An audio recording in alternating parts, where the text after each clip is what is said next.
One thing that we don't talk about too much in the gaming space is economic principles that actually drive what the market is seeing right now. An audience member of mine pretty much unveiled to me that a lot of people are not really dialed into this reality. I think because gaming is the industry, we think it's all fun and games. And sometimes we'll say some of the weirdest things that are out there. I'm going to go ahead and posit this comment. I'm going to hide the user's name. I'm not here to, clown on anyone. I'm just trying to, like I said, provide an educational piece to this whole context. I made a video where I said, if the Forza news is true about the game going to PlayStation, it has the capacity to pretty much try to choke out the competition in the racing gaming space from another platform publisher. And that is the case. PlayStation has another racer, which is Gran Turismo. And if you have to choose between Forza and Gran Turismo on the same platform available to you without the barrier to go buy an Xbox or a PC, you're looking at some kind of a competitive pressure because that is a market force that has to be put in perspective. This person said, when I made that statement, continue to choke out their opponent, he said, "You're delusional. Xbox is not choking anything. What are you on about, man?" Okay. I am on about the economic principle of the forces as actually depicted here by a Harvard professor, because I think this is the best way that we can look at it. They have an academic work that they titled on competition. The person is Michael Porter. He's a professor at Harvard. And in their book, they highlight 5 major forces that actually shape industry competition. And this is something, like I said, a lot of us don't talk about too much. So here, one of the forces is new entrants or new folk coming into the business. This is something that we've seen even in gaming just recently. Do you know how we've seen it? We've seen it from the number of game releases that are now available to gamers. If you look at, say, what engines like Unreal Engine, Unity, CryEngine, or even Amazon's free engine at one time had done, is they actually reduced the barrier of entry for a lot of developers. Now, not only are we looking at, say, a multitude in terms of increase from, say, about 2013 when the PlayStation launched, in terms of games released, we're looking at basically an exponential growth. In 2013, there were 436 games that launched on Steam. Today, as of the count, we're still in November. The count is now 17,481. The new entrant pressure is now here in the competitive market. One of the reasons you're seeing PlayStation games also kind of get bodied because they're coming in late is simply because of this. You can't divorce economic principle from video games. It's like right here in front of you. It's even one of the best places that you can actually see it in its full glory, which is wild, isn't it? The second force that he actually puts in here is bargaining power of suppliers.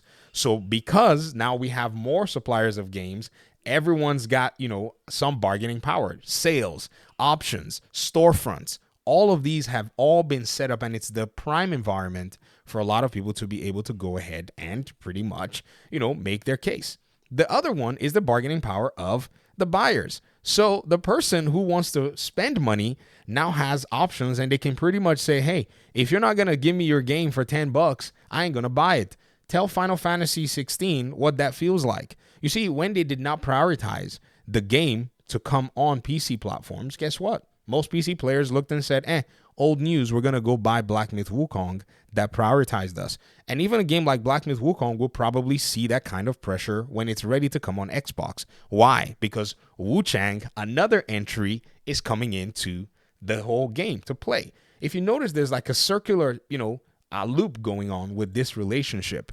And I found this PDF document at resources.onig.fr. It was just on the internet. That's where I found it. So Michael Porter, shout out to you, sir, for your work. And then the fourth one is the threat of substitute products or services. And I saved this one for the last because it really does address this comment.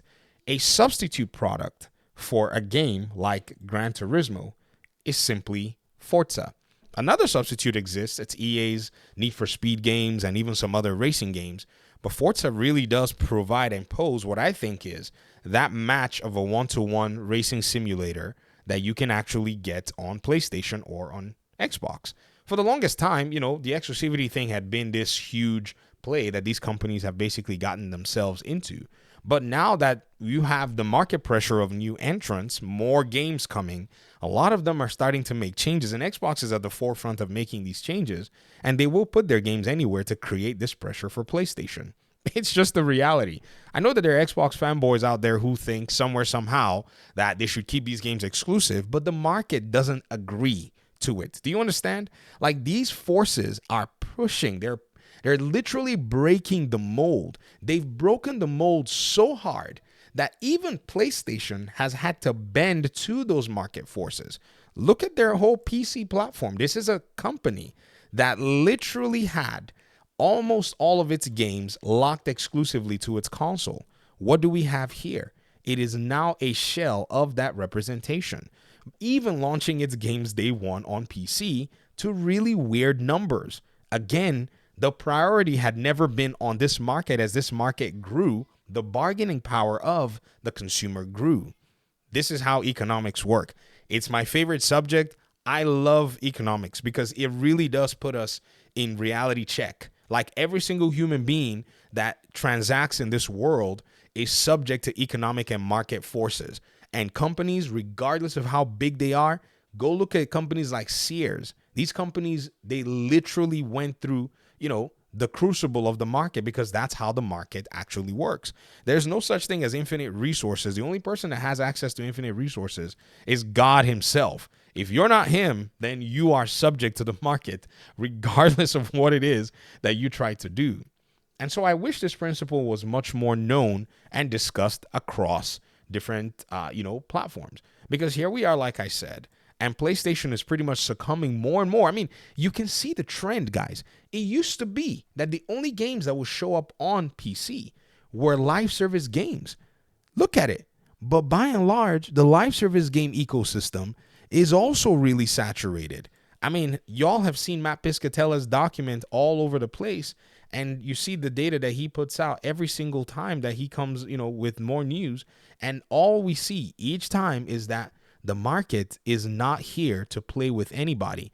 Everybody's got to literally succumb to the forces.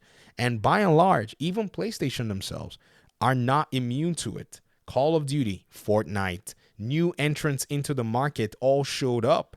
Even Call of Duty was not immune, but they were very fortunate. And this particular bargaining power now with free-to-play games versus pay-to-play live service games, that's also another side. You could just keep looking at it over and over, and it will continue to create the spiral for you, and the representation will make sense at the end of the day. So, Econ 103. One of the funnest things that I enjoy doing. And hey, like I said, credit to the economists that actually did put this stuff in realistic terms that we can actually go ahead and analyze and see from, because it really does make sense, especially, in this conversation where most of us are grown, we can see it happen. In fact, you should even think about this as a benefit for the consumer, because that's exactly who actually, in my opinion, is affected and at the core of all of this. Your bargaining power has now been increased, right? And now the rivalry, look at it again in the center, among existing competitors pretty much is yielding you the best benefit. Look at the Black Friday sales. They're beautiful. They are literally beautiful. Right now, you can leverage and bargain and get, things that you probably maybe have been waiting all year for. Don't go overspend. Don't become a consumer that gets played, because there's also a lot of the trickery that goes in. But at the end of the day, this squeezes out what I think is the very best form of the gaming industry that we will see, because those that are playing games, they're going to phase out. Those that are here to serve the consumer, they're going to, I think, stay for the most part. Let me hear your thoughts in the comment section. Thanks so much for watching the video. Appreciate you guys' time and audience, and hopefully we'll talk pretty soon in another one. Peace out.